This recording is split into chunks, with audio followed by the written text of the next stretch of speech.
There's this scene from the old television show I Love Lucy, which I love.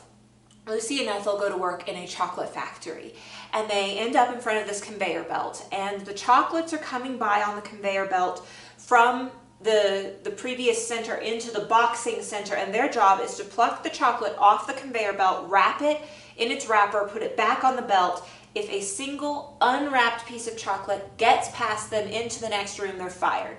So first everything's going along peachy. They pluck the chocolate, they wrap the chocolate, they put it on, and it's fine. And then they start coming a few at a time, and they start coming a little faster. And so they're wrapping hurriedly and not quite getting them wrapped all the way. And oh, some of them make it through. And then the foreperson comes into the room, and they hear her coming. And so they see all these chocolates. They start scooping them into their blouses, up into their hats. Lucy has a mouthful of them, trying to pretend everything's okay. The woman sees, oh, look, you look like you're doing a great job, and yells, speed it up a little. And then all hell breaks loose. And it's hilarious. It's hilarious, except that is the picture I have in my head of the verse Romans 8:28. I'm sure you know Romans 8:28. And we know that God causes all things to work together for good to those who love God, to those who are called according to his purpose. So in my mind, God is standing at the wrapping station. Here is the conveyor belt, and all the circumstances of my life are coming before him. Here's where the analogy breaks down, because in no world is chocolate the bad thing, but just pretend with me. So the circumstances of my life, it may be a sickness or an issue with a person or a lost job, whatever. It's a bad circumstance. And God, standing at the wrapping station, plucks this bad circumstance, wraps it in a silver lining, and then sends it on into the boxing room, which is my life. And if I were to picture my life, I feel like maybe the circumstances are coming a little too fast, and maybe one makes it into the room past God.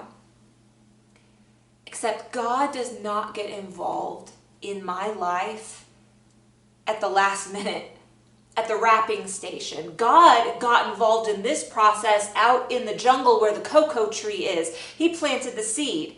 He put the sunlight on it. He rained on it. He harvested the cocoa beans. He brought them into the country. He smushed them, or whatever people do to cocoa beans to make chocolate, I'm assuming. He added the sugar.